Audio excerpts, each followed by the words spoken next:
What do you get when you take a former manager plus report combo, who are now real life friends, one a management coach and sudden viral internet star who shoots from the hip, and the other a CX exec turned advisor who overthinks everything? This podcast. Welcome to the business of humans. I'm Joe, founder of CX Joe Advisory and the Overthinker. My partner in crime is Lynda. She's the founder of Leveled Up Leadership and the Internet Star. Join us as we talk about business, relationships, humanity, success, and also failure through the lens of friendship, heaps of radical transparency and honesty, and zero BS. Let's get started with today's episode. Hi, Joe. How are you? Hey, Lynda. I'm doing great. This is an example of podcast recording where Lynda and I have already been chatting for quite a bit. Have a little bit of a hard time just jumping on our Zoom and just pressing record because we like to catch up and chat a little bit, which is nice. We do. I have to tell you, I think my favorite line in the intro is the heaps. Like throwing in heaps. I think that word Okay, is underused. thank you. Okay, so actually, so Linda and I have, this divide and conquer thing going. Most things related to getting this podcast launched would be all Linda's credit. And Lynda, as the captain of the ship, did ask me to help draft the intro. So I very much appreciate that compliment. And as with anything, there's like a long backstory to. I was wrestling with whether to write heaps or tons, which tons would be much more common, especially here in the States. But I did do that semester in Sydney, Australia, Lynda, Yes. 20 some years ago. And I think that heaps is like a little subtle nod to my love for Australia. One of my best friends is from that experience. So she's like Australian America now. She still says Australians love saying heaps and I love saying heaps. Underused for sure. I think it is underused, but I do think it's a way of connecting with people outside of our immediate circles, right? So I There you love go. that. And again, I appreciate a good word. Um, I was telling my daughter the other day that, I probably need to like make some merch. I know that you have some merch. I think you have some merch on today, Oh, right? Linda, thanks for the setup. Look at Yeah, me, I just love bigger that. and bigger ego, just having fun over here, Linda. I got I the love it. shirt, I got the sign. Why not?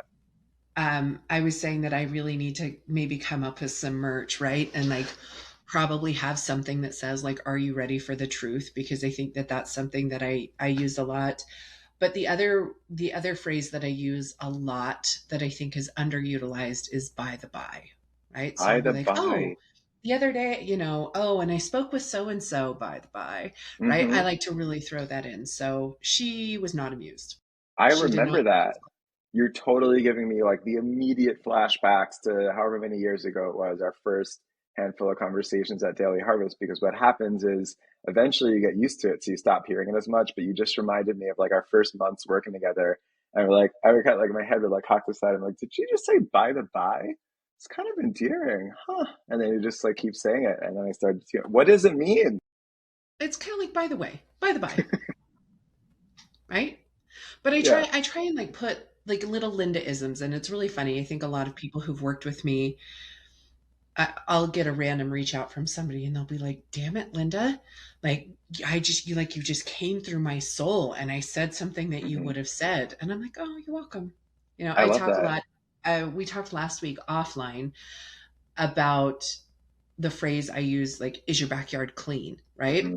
Mm-hmm. And you're like, what does that even mean? And I'm like, I don't know. It's a Lindaism. It just means like we're not hiding stuff. We're like being transparent. We're doing the things. So maybe I need that for my merch as well. Yeah, yeah, I could totally see that. I mean, the backyard clean, I just immediately picture where there's the so-called bodies buried in the backyard. I don't know if that's intentional, but that's where my mind goes. And, on the topic of your brand and just all of these things, how on brand is it that your name is spelled with a Y? You were like on brand and just that little bit, different and special and extra even at birth, Linda. Yeah, I guess my parents really thought that one through, huh? Yeah. Yeah. They, they really thought that one through. I complained about it a lot as a kid, right? And anytime Mm, we'd go on vacation, uh, and try and find things. like the nameplates. We'd be at Disney and I wanted a nameplate. And I think my parents, maybe they really did it on purpose so they didn't have to buy me things. Right. So we never went any place where there was a license plate that said Lynda. In fact, the only time I've ever found something Lynda with a Y was when I was in New York City. Wow. And there was a Statue of Liberty magnet, and it was Lynda with a Y. And so, of course, I immediately purchased. Yeah, I could see that because some of the souvenir shops in New York, I mean, some have your standard like 50 or 100 options, but some of these shops, like they've got it all. They probably have like 500 options, and then that included the Lynda with a Y. But did your parents or friends or anyone in your life ever get you something that had Lynda with an I and just kind of like with a shrug of the shoulders of like, does this work? Is it close enough? No, because Good, I good. think even since birth, they knew that I would just not allow that. You wouldn't have taken to that very well. Okay. I would have just said, like, I appreciate this. No, thank you. No, This is thank not you. for me. Pass. Yeah. Yeah. Pass. Faxies. Okay. Got you. Got you.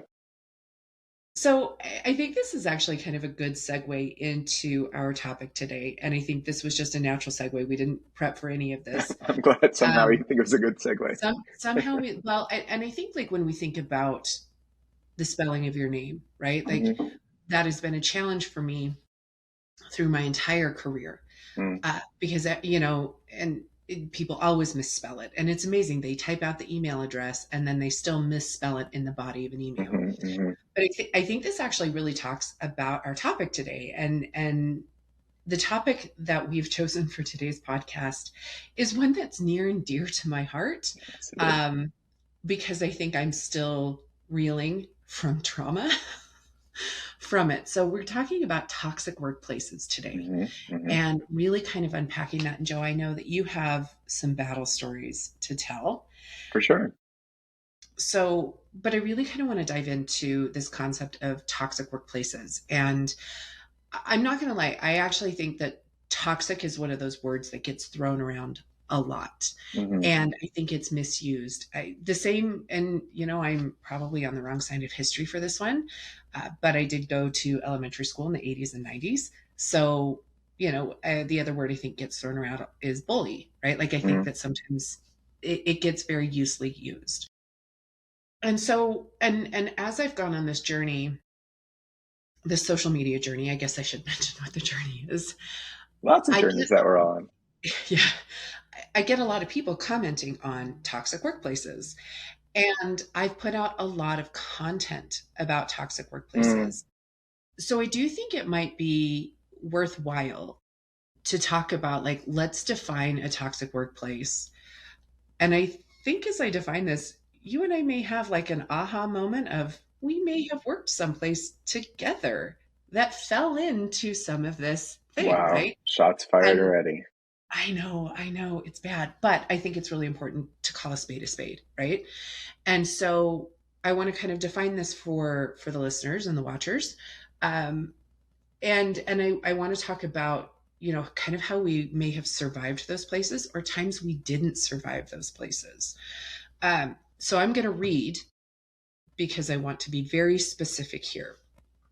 So I went on down the rabbit hole and I looked for information about toxic workplaces. Again, because it's really important if we're going to call something a name, we should be using the correct name, like Lynda with Mm. a Y. Mhm. See how I brought that I real like full that. Yeah. circle. Yeah. Uh, Connect the threads there. That's good.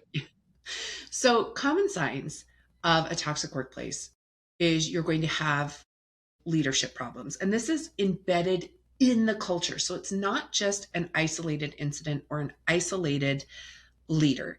This is a common thread with the majority of the leaders, not all of them, the majority of the leaders.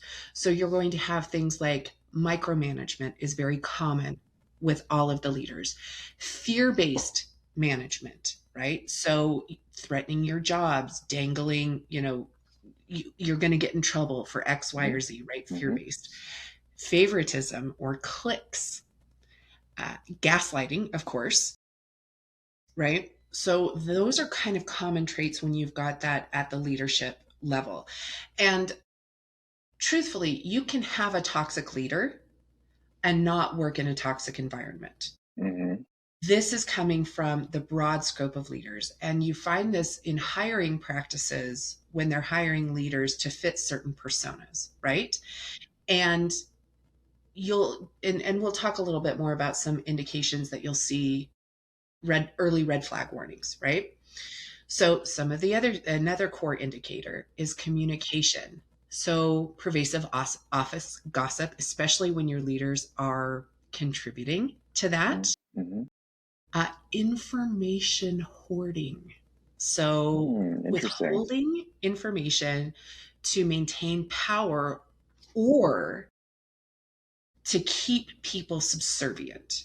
So that everybody gets a little piece of the information, everybody gets a little bit, but Mm-hmm. nobody gets a full story. I don't know if any of this is ringing true for you, Joe, but I was twitching a little on A some. ton of it. Yeah, I'm definitely reacting to it. I'm definitely feeling a little bit triggered by a lot of this. Okay, okay, keep Yeah. going. Oh, and Lynda, Um, one quick yes. follow up as I was listening, taking a few notes here. Not to put you on the spot too much, but how do you define gaslighting? There could be somebody listening who isn't really sure what that means or what that means in this context.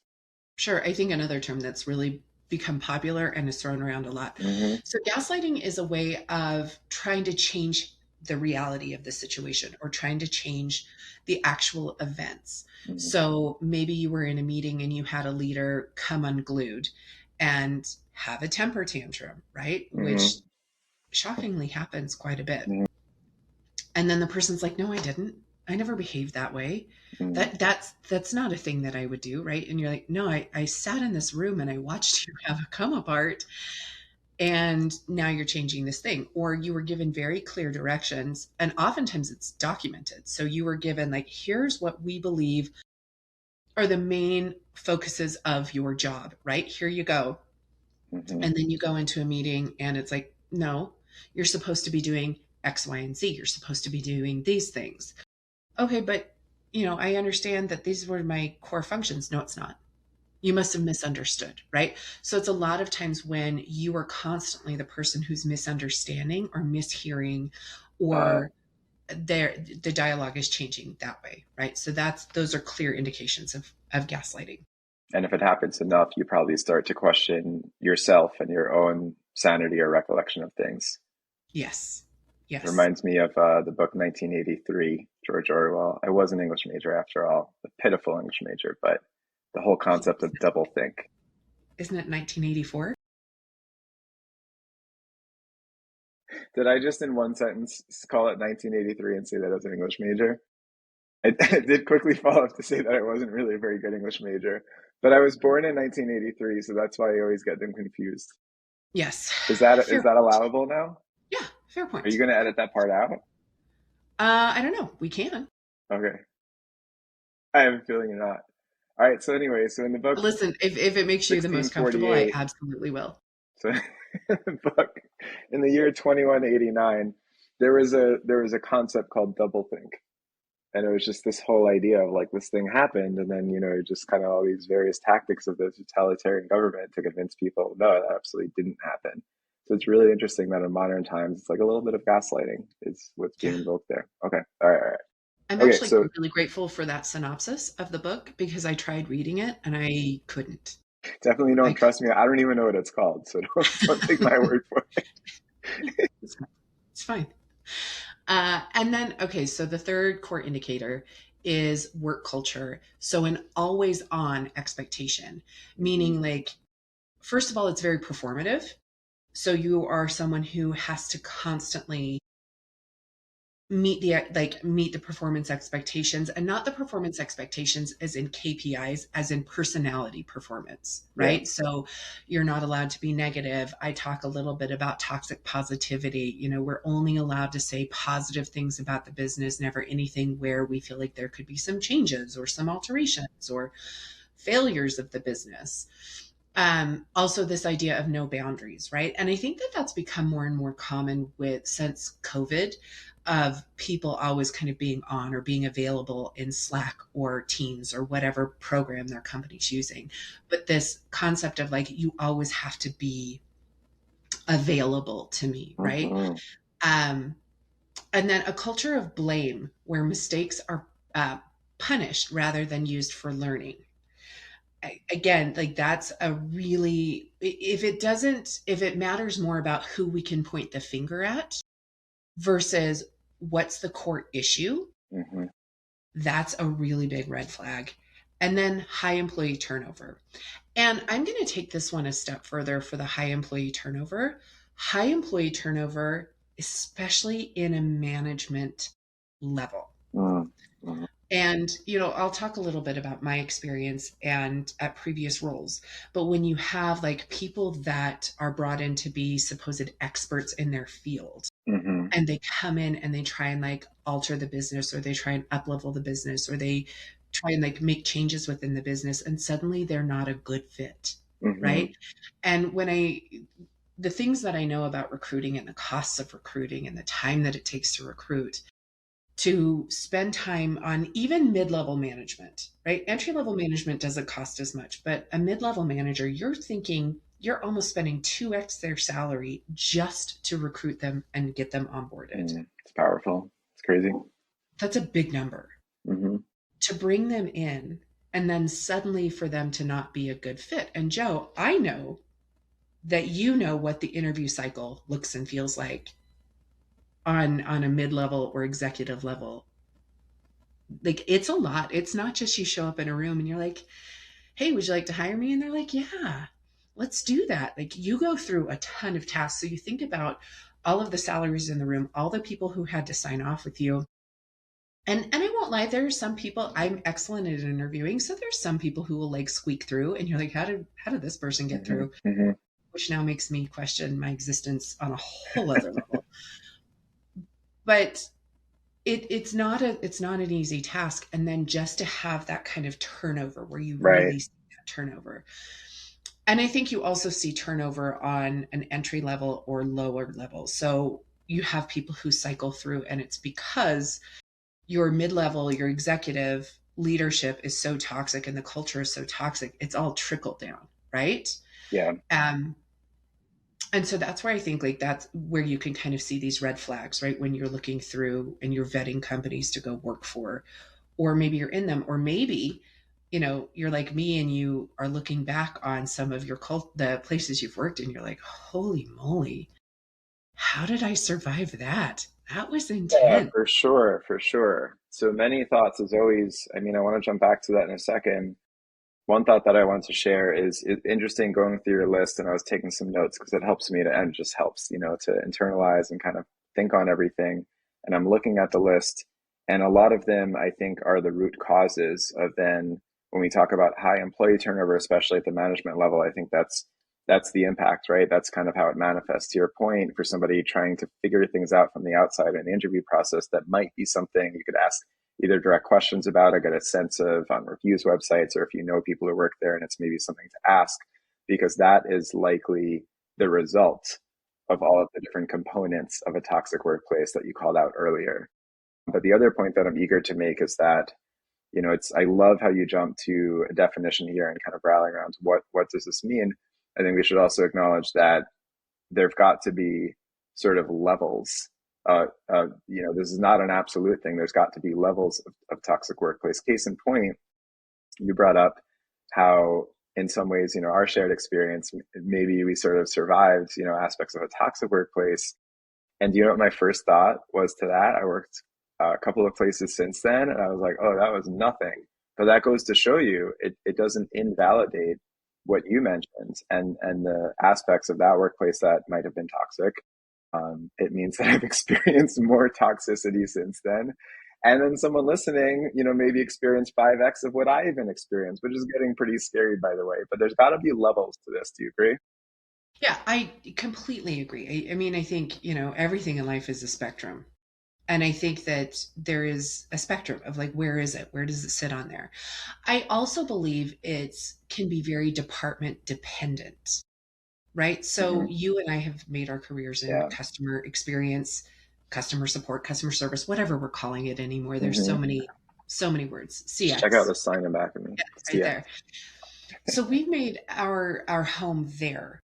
And I think that you can have like a very toxic CX department just in general. But I think that you can also, if you have really good leadership, because CX is an island. It truly is an island. Yeah.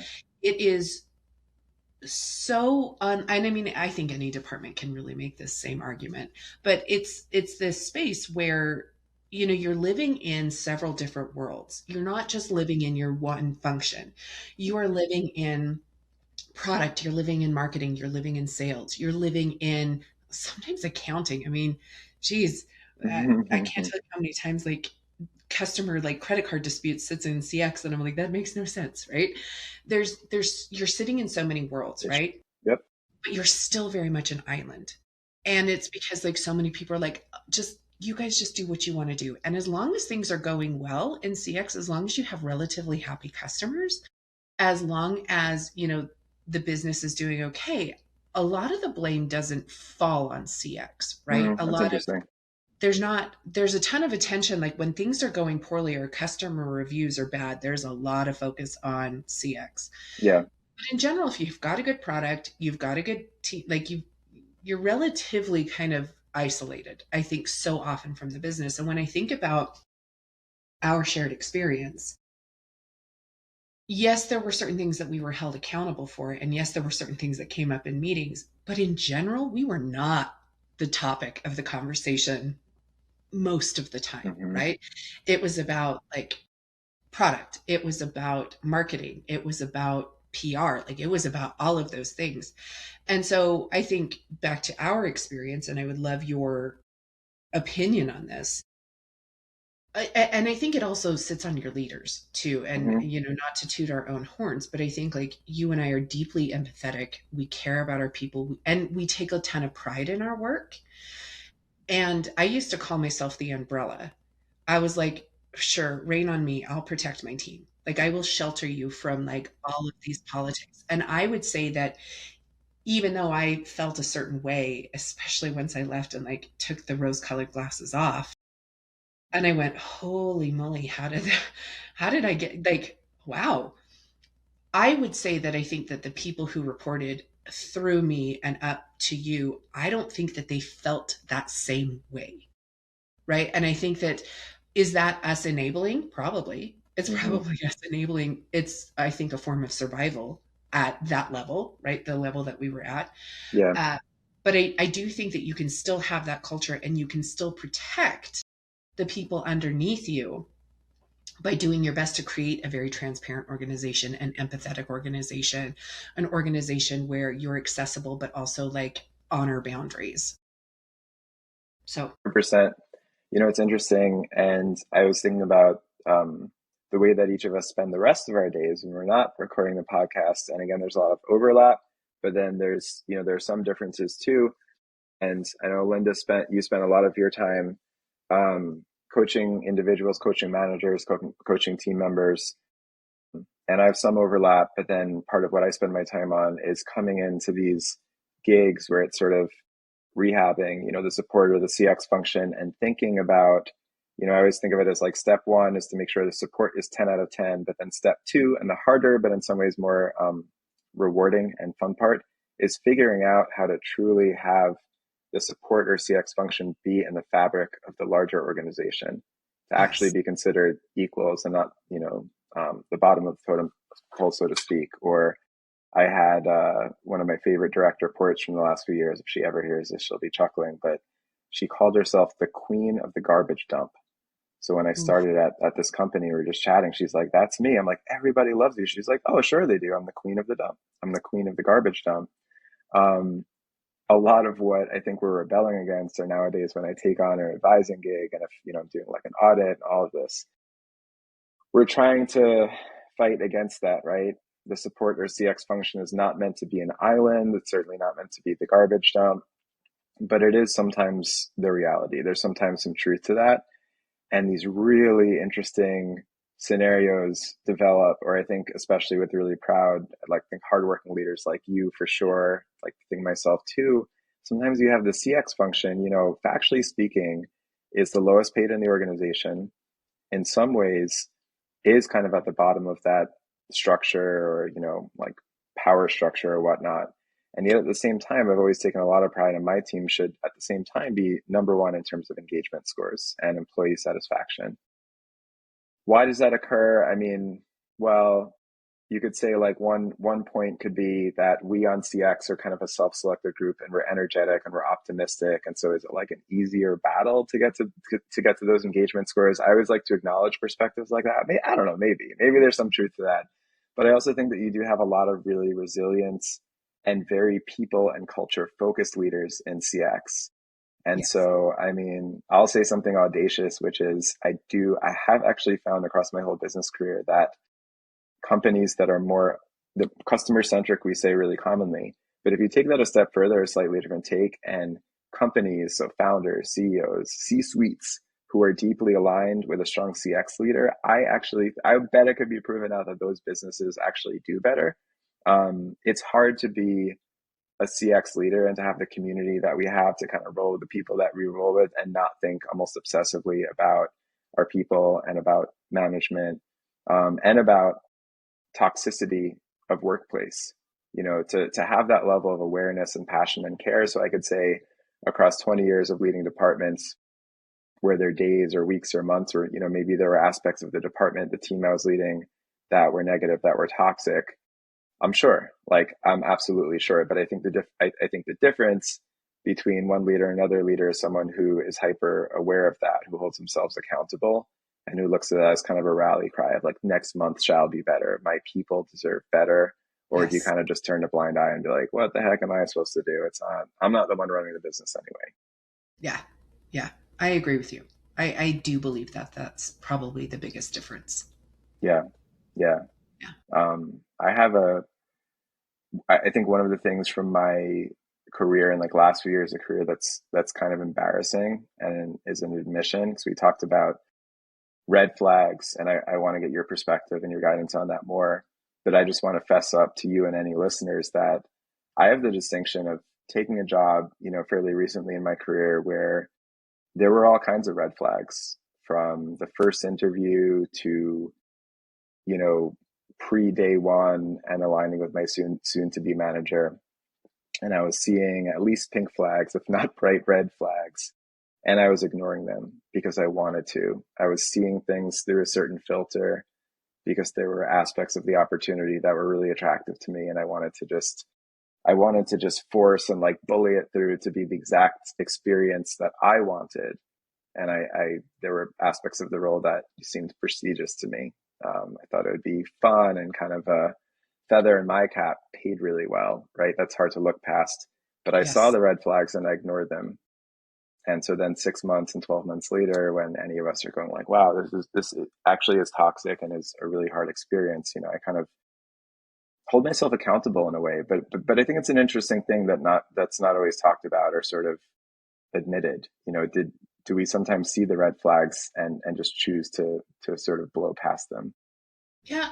Or is there also this moment where we see something, and again, I think as career CXers, right? I mean, that's really where Yeah. we built our time and Hmm. space. We're like, but I can fix it. Right. Like Right. I can fix this thing because that's what I'm good Mm, at, right? I'm good at taking a negative experience and mm, turning it around for somebody, mm, because that's really where we are so prideful, and that's why we have done so well in our careers. I mean, I tongue in cheek call myself a fixer. Organizations bring me in when they went through like oh, well, we just hired a warm body, and they like to talk to customers, and mm, now we're in this mess. And I'm like, yeah, it's because you didn't hire somebody. I tell people, I beat that drum as often as I can. I'm like, stop hiring just like the person who was good at the job. Like, bring somebody in who knows what they're talking about. And so I kind of refer to myself as a fixer. I mm. actually refer to myself as Mary Poppins. There's a lot of Of course you reasons do. there. Wait, Well, because you because had kind of because of the umbrella? that, and I also kind of blow in. So I blow in and I come in and I do the things, and then I just kind of leave on the wind, right? Like I Oh just my kind of gosh, that's go. so interesting. I relate to that a little bit too. Yeah. And I actually believe like really good career CXers are probably in that space where it's just like we come in, we fix the things, but we really do need a challenge and we really do need like to be able to see something going forward and making the changes. And so I do think like we might see the red flags and we might actually celebrate them Yeah, that's because so we're like, interesting. oh, I'm very this is, needed. I'm going to feel like the white hot pain and just so needed, from day one, yeah, which we like. right. And And I know that CX probably arts feeds too. whatever like drama or like whatever we need. I always say I live a really low drama life because I work in a really high drama space. And maybe Mhm. that's like it feeds that piece of our soul. Yeah, and it's interesting. I'm kind of feeling like the dots connecting different, really interesting points that you brought up. You mentioned before, again, going back to leaders leaving a business early potentially. And what I was thinking about is during interview process, I think on average, most companies and leaders probably do a good job of doing interview process, acknowledging their weak points, and that nowadays because people talk so much and there's like Glassdoor and a million other sites. And so leadership is generally aware of what those weak points might be in terms of their employee reputation. And so maybe they talk a big game in the interviews of like, hey, we're aware of that, or like, look, we kind of had a low point or, down, but we're looking to fix it. And so, to your point, it's a common refrain in leadership interviews, acknowledging those weak points. And we want you to come in and help to be the change and like help to usher in the new era. And then, I think there's more variance is whether the organization actually was ready for that. Be it the founder. I think both of us have worked in a lot of founder led businesses, which I would still say to this day I love. And it's just one of those situations. There's a lot of advantages, and then there's some typical challenges as well. And so one of them in a founder led business is oftentimes that the founder really holds on to those original pieces of culture, what their original vision was. And so that's why you might have a leader join and then they're 2 months or 4 months in, or like, yeah, you're right, Lynda. In my case, there was a sense I took the job and the hiring manager who continued to be my direct manager told me, well, we're going to have this great partnership because I could tell that you have these strengths and I have these strengths and I could really learn from you and you could learn from me and we're going to do this together as a partnership. And, I guess that's sort of the story that I let myself get sold by, and it didn't feel that way in reality. Um, so I think there's a lot there. And I'm curious from your end, when you talk to somebody and they're in seat at a job and they're starting to see some of these red flags, like maybe when you read out that list, yeah, we were both saying that for us, we were almost twitching thinking about career experiences. So probably somebody else listening might have felt that way. Like, yeah, 8 out of 10, boom, that's like a place that I work. I don't know. How do you coach people through that? Is it necessarily like you got to get out of there, tomorrow, or is it more nuanced sometimes? Like, how do you think about that? Yeah, that's a great question. So, first and foremost, we need to recognize that toxic cultures are only changed when it's again it's trickle down. So when the people at the top recognize that a culture change there needs to be a shift in the culture. Mm-hmm. And so because if it's trickle down, right, which means it comes from the top and it just reaches everybody, right? If that's the case, then no matter how much upwards pressure you put, no matter how much you're trying to protect your team, no matter how much you're trying to come in and affect change, Mm-hmm. if it's not being driven at the top, Mm-hmm. this is a scenario that you figure out how to survive or how to leave. And again, when I think about experiences that I've had one where I survived it and I went away from it. I walked away like feeling really, really positive. And then as I started to unpack things, I was like, oh, wow, Mm-hmm. my behavior was more effective than I actually thought that it was. Right. So that was a case of where I really kind of just survived it. And again, I felt very blessed in the sense of, and I don't use that term very lightly. But I do feel like I had some shelter. Right. So I had some shelter. I had somebody who was protecting me, but then I also felt like I was able and I was empowered enough to like protect my people from that as well, right? Mm-hmm. And so that was a case of survival. And when I came out of that, I was just like, I remember sitting in a meeting. I'm like, wait, we talk about these things? We're allowed to talk about this? I oh. we're allowed to talk about like the company performance. This is bonkers. Or we're allowed to talk about like how do we fix something versus finger pointing. Mm, I was very, very shocked. mm, And I still sometimes like, whew, like wipe the brow and just go, yeah. that was amazing. Right. But then the next scenario that I had where I was in a really toxic work environment, that was someplace where I did my best to survive. I did everything that I could to survive. And I think when we think about survival, it's about how do I change my behavior? How can I show up differently? How can I show up better? How can I action this feedback in a meaningful way? Right. And I would say, like, one thing that's always been on my mind, Joe, and I don't know if you remember this, in one of our first reviews that you wrote Hmm. for me, Hmm. which we're going to have to unpack that journey someday. I'm sure it was very Um, long. I could assure you of that. it was Very very long. verbose. It was very long. Um, in one of the things you said like Lynda's got really thick skin. Hmm. You're like, Lynda, I have to, and we talked about it in my review. You're like, Lynda, I really want to talk about like, you are very thick skinned. You take really tough feedback, you action it, and then you figure out how to make it work. Yeah, Right. which I really admired. Hmm. And I appreciate that. And that has always been something that has stuck with me. And so when I found myself in an environment that, as I was really kind of unpacking and I was seeing a lot of this classic behavior of a toxic workplace, I was constantly like, okay, what feedback do you have for me? How can I change? Like, what can I Hmm. do differently? What can I do better? How can I show up in a way that like is going to work better for the team or work better for you? And I was and that's where I started to lose that sense of reality, right? Like I was really like, I don't even know what is going on, and I was making myself physically ill. Hmm. And that's where you start to say, and ultimately I quit that job without a plan, without anything, without having any understanding of how I was going to go forward, because I could not survive it any longer. So when I talk to people about toxic workplaces and we talk about like where they're sitting in their career or what their next Hmm. steps are or what those things are, it's like you survive it Mm. or you leave it. Interesting. Um, and sometimes survival is watching like the writing on the wall and seeing like, okay, I see that these executives who I know are toxic are going to be maybe pushed out by the board. Or I understand that like we have a new CEO and this new CEO seems to be a new breath of life. So I'm going to see if like these people are filtered through, right? Hmm.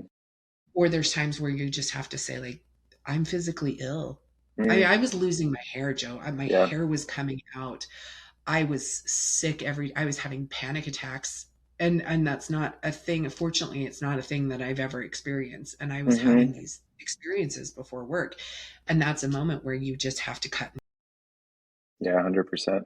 100%. And I'm glad that you took the conversation there. My mind was going a similar direction. I think it's helpful and honest to talk about the toll that really toxic jobs and workplaces and managers specifically could take on us. And maybe that's part of the sort of unspoken advice that people give each other, or that I would give to somebody is, because you're thinking about how long to stick out a situation like that.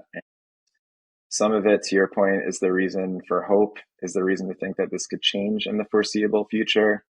Inevitably, there is sometimes, the math of how is this role benefiting my career? How would it look if I left too early? I think both of us would probably, in general, caution against that thinking because you end up sticking around with a bad situation for too long. But I think we should also be realists that, of course, that sort of, logic or math, like it runs through all of our minds. But I think that another thing to factor in is just like how much of a toll is it taking on you personally? And that's something that there's no longer like a formula for that. There's not even a right and wrong answer. It's just how much of a toll is it taking on you. And so to your point, yeah, there were any number of situations I found myself in earlier in my career where, again, like for whatever combination of a million reasons, I was able to more so laugh it off or just keep up that wall or that feeling of accountability and like, yeah, that feels tough, but you know what? I'm sure that I could do something to fix it, and like it's all good. And yeah, like recent job experience for me too was getting to the point where it was 1,000% impacting my mental health, other parts of my life that I just hold so dear and sacred, like time with my family. I was like, if you think about these things that should be more nuanced of like, is it impacting that side of your life? Are you still showing up for your family? In my case, it started to be absolutely not. Like Yeah. hard no. I am in a terrible mood at night. I can't really fully tune in with my kids. First of all, because I'm getting slacked by my boss at 7, 8, 9, 10 p.m. But second of all, just because of sort of the trauma of the day. And that's something that I learned. One of the things I've thought about like a couple of times with this podcast, we talk a lot about like real talk. And I also think about maybe like little lessons I've learned and being in a slightly more privileged kind of position, and maybe not everyone's having that benefit. So for example, during my last job, and maybe not coincidentally, and I don't say this to evoke a laugh or anything, but I did decide to start therapy, a regular therapy, for the first time in my life. Now, I'm actually a huge advocate, especially having found a great therapist. And it's not cheap. And that's what I mean about like, it's not cheap. And this is a problem. I wish that really high quality therapy was more readily available to everybody. But it's an investment I continue to make.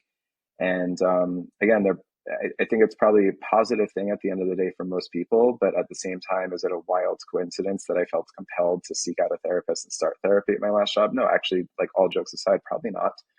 And when I got on the other side of that experience, um, something I kind of unpacked with her was that I was feeling really embarrassed about thinking about something from my professional life as being traumatic. And I kind of just spilled this out to her, and I said, like, oh my God, with all like the horrible things happening in the world and how lucky and privileged I am in my lot in life. And like, this isn't real trauma. Nobody died, right? Like we say that a lot, like nobody died.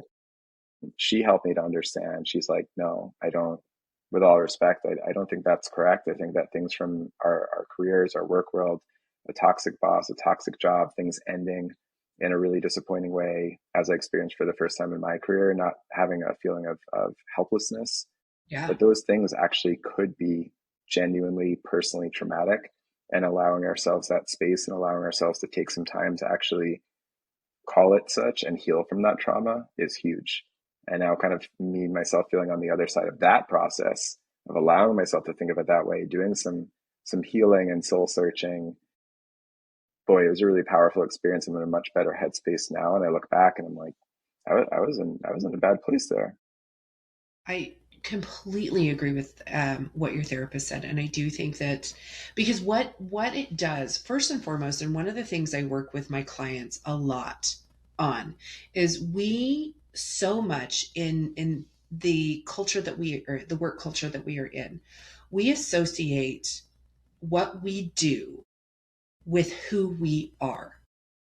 And really like let Mm, that sit in for a minute, yep. because what's the first thing when you ask someone when you meet them? Always that thing of what do you do? What do you do? What do you like? Because for some reason, we have put so much emphasis on what it is that we do. And so we identify so closely with what we do for work with who we are. Hmm. And when I'm talking to somebody who's in a toxic work culture, we talk a lot about like how can you disassociate, like how can you detach from your work, and how can you start looking at work as something that you do, not something that of who you are, right? And that is, I think, so often how we can, this is a tactic to survive workplaces, just going like, well, I care so deeply and they don't care. And I say, okay, then it's time for you to stop caring. Like your leadership has shown you that Hmm. they don't put as much stock into this, and so you need to toe the line with this, like Yeah. follow suit. um, and so, but it's so difficult, especially when I'm working with high performers who are like, but I could make it better. And I was in that boat, right? Like I felt that same way. I'm like, I can change. I can do this differently. I can do it better. To the point where for me, I was changing my boundaries, which I Hmm. think, Joe, you would probably agree with me. I'm pretty good with boundaries. Yeah, And for sure. one of the boundaries that I have is like, if you're on PTO, you don't work. Yeah, Like that is your protected time. hard agree. I was living in Argentina. And this is the first time I had lived outside of the country with my family. I was living in Argentina. We had finally gotten someone to come visit us. I don't know why nobody came to visit us, but we finally had people come visit us. And I was I was touring around the country with my mom, right? We were doing things. And there is the most beautiful cemetery in the world is the Recoleta Cemetery in Buenos Aires. And it is the coolest. I mean, it is a feat to behold, right? It Mm-hmm. is so cool.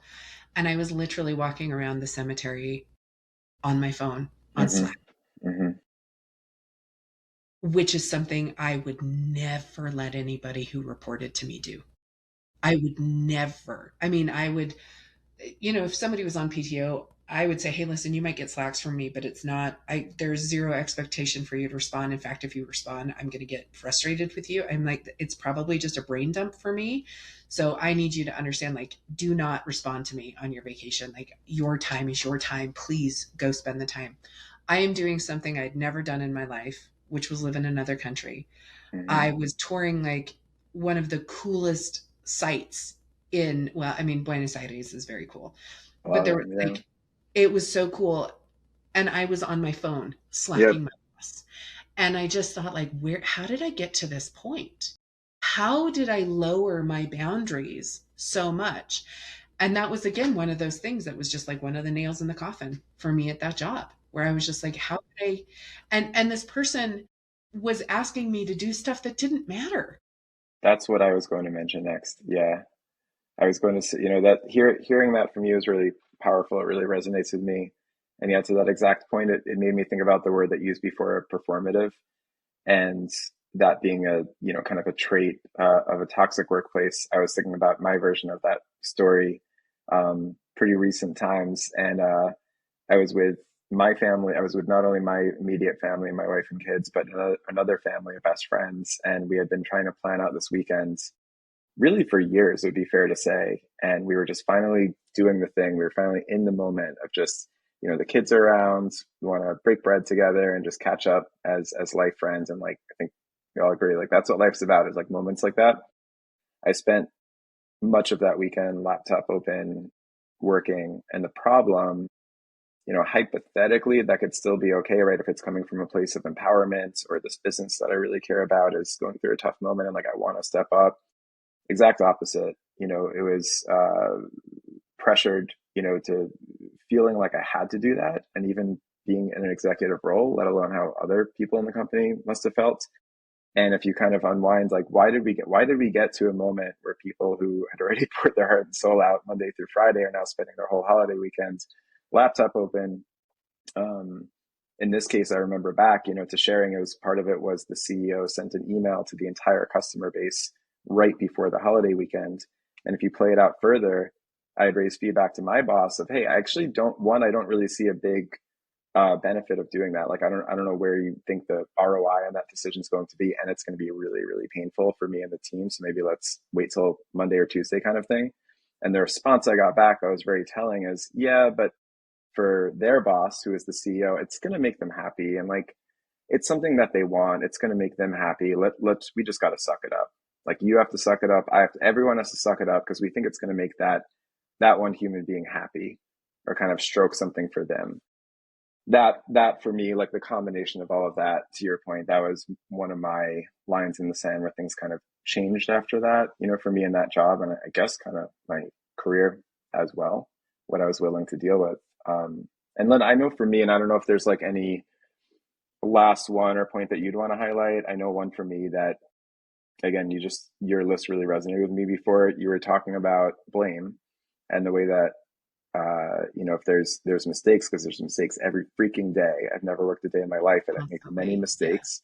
And so I think that, again, that is absolutely a barometer of a healthy workplace or not, to acknowledge that and celebrate that and go, hey, we're all human. Like, we're striving for perfection, which, as we've said, I could be a tough boss in the standpoint of I'm striving for perfection, but I'm also hyper, where I'm making many mistakes per day. We're human. So let's kind of celebrate that aspect too.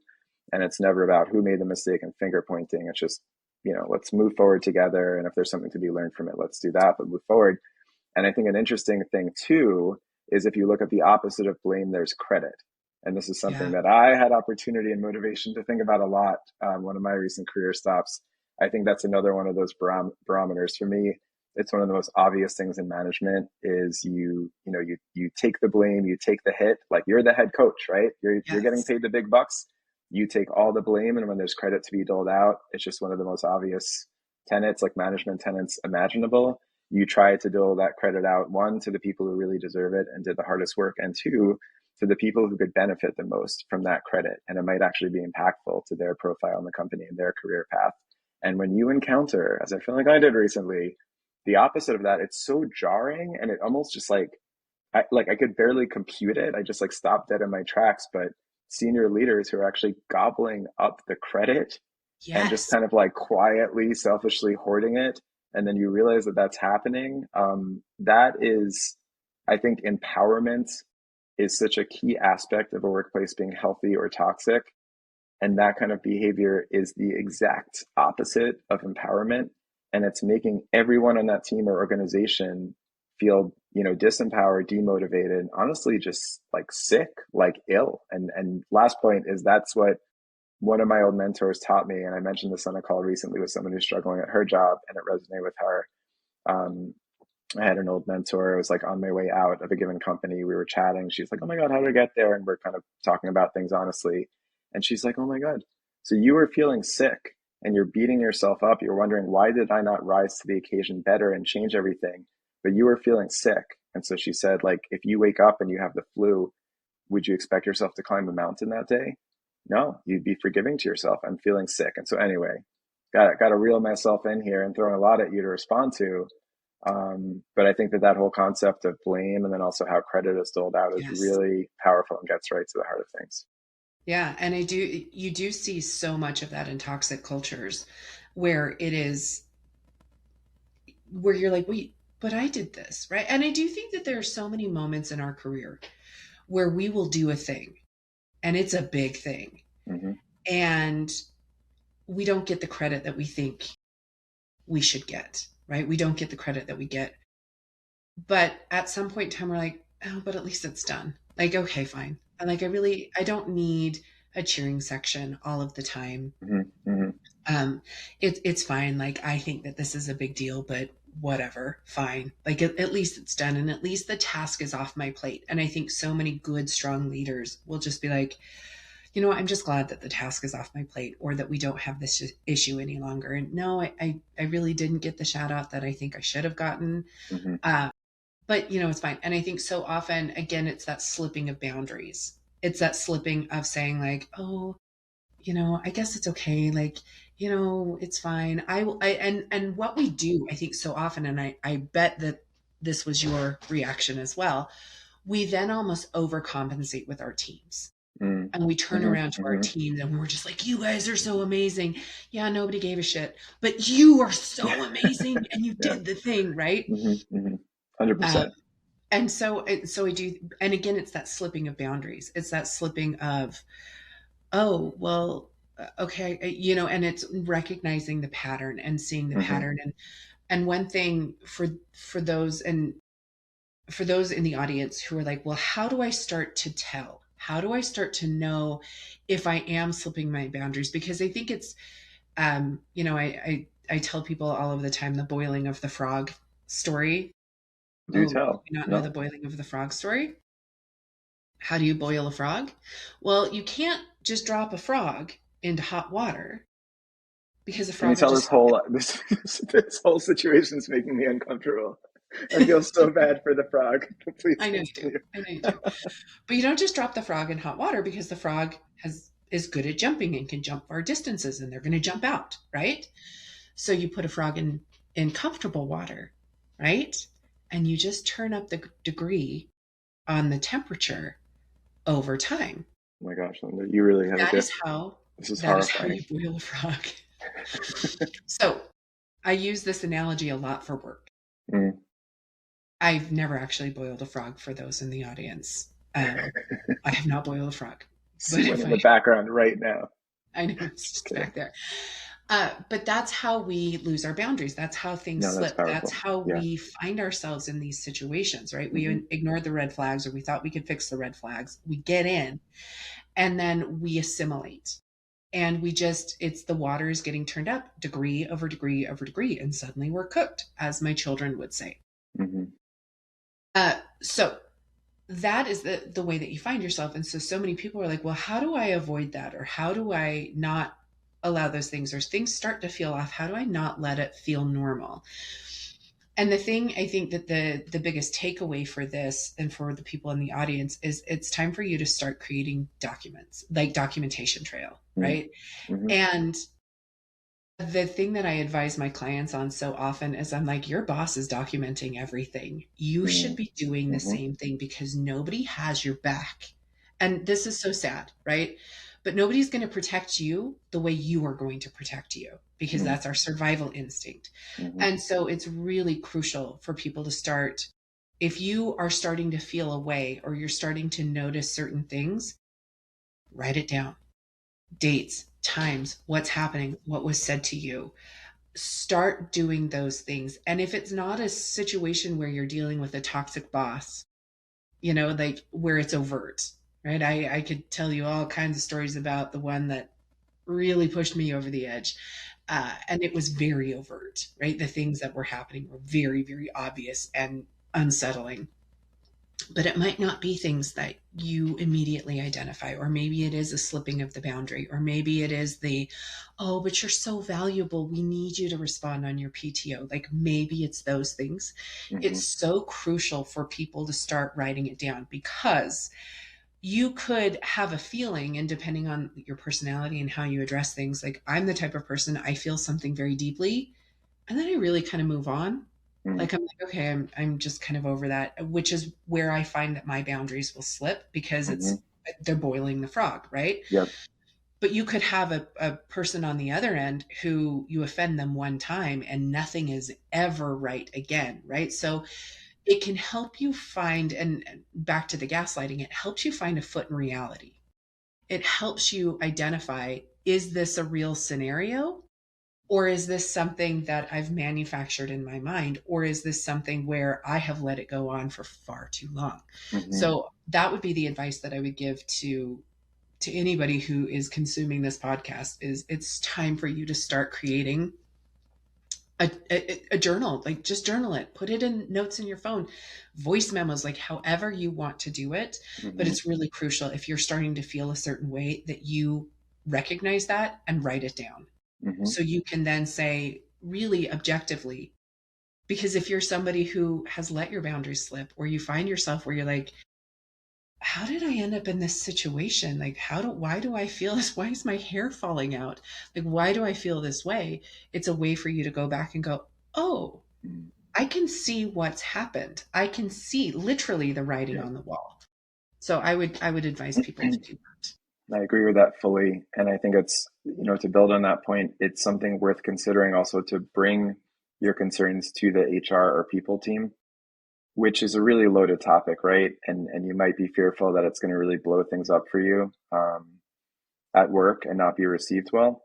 I think it also gets back to what you want to get out of the situation, but especially if you're somewhere where you're seeing signs of a toxic workplace, um, you're feeling it. You feel like might be abused in the workplace or whatnot.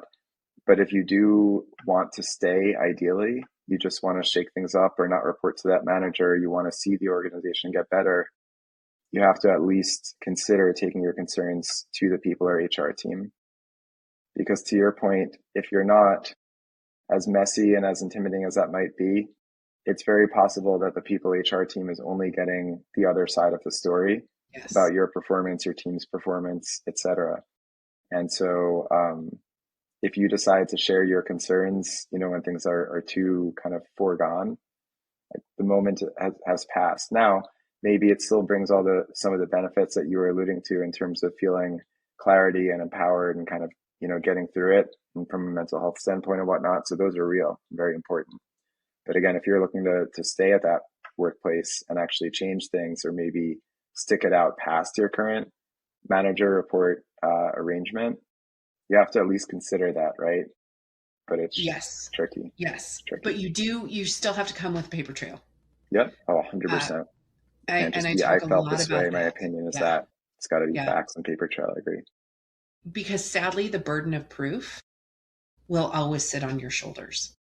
The Basically, burden of whoever is proof. more junior in the room. Yes. Hmm. Yeah. Well, and sadly, that's the case in everything in life. Oftentimes, the victim has to be the one who shows the receipts. Hmm. I mean, that's just the way that it works. If you are going to make a claim that goes against what the norm is or what people think, if you just are like, well, this is how I feel, they're like, okay, well, how do we know your feelings are valid? Or how do we know this is really a thing? Which again boils down to writing it down. And I get a lot of pushback of like, well, then it's like a they said situation. And I'm like, yeah, but if you have enough things, like if you have enough evidence or you have enough instances, it's harder to dispute, number one. Also, if it's pervasive enough and it requires an investigation, other people through their storytelling will validate what you're saying. So again, it's just so crucial. And again, if we're living in a world where we are our own advocates, everything you do is documented on Hmm. some level. The way you sign into your computer, the time you do it, like what you look at, like everything is documented. So you should have a paper trail as well. Agreed. For once, I have nothing to add. Wow.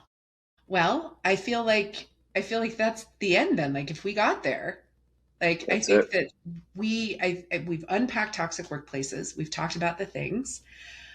So I guess that brings us to the end. Um, anything that's bugged you this week? I not to close on a negative note, but let's talk about like, I always have like some kind of PSA about something that's like burning me up. So Joe, anything you want to share with the people? Oh wow, that's amazing. I wasn't ready for this one.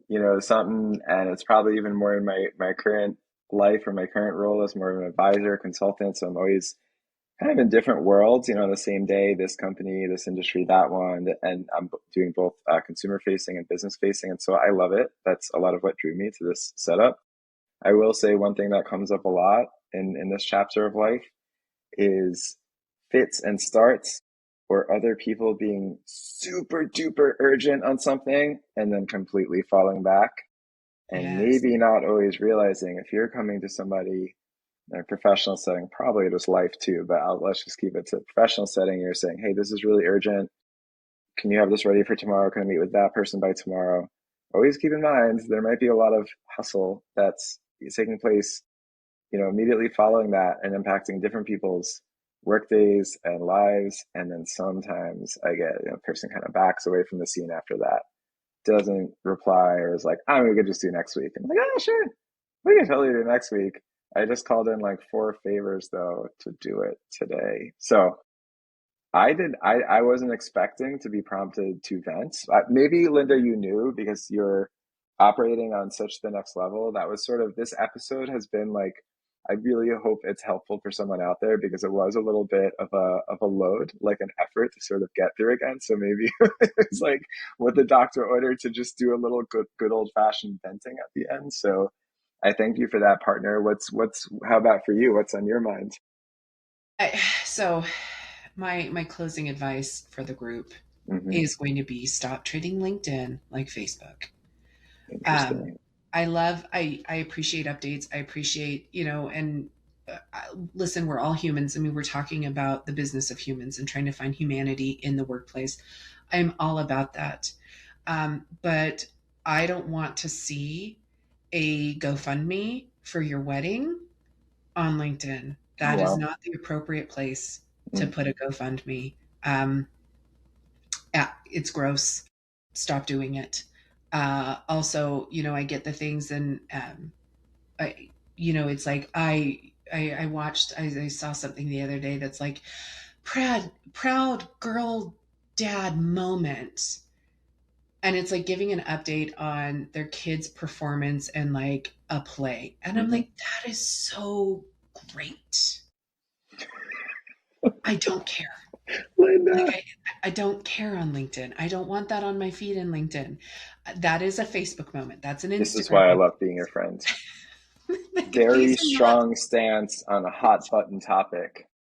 I have read very long and compelling LinkedIn posts, not only sharing the proud girl dad moment, but then explaining and arguing with conviction and detail why it was so appropriate, why it was like extra, extra, extra appropriate for LinkedIn.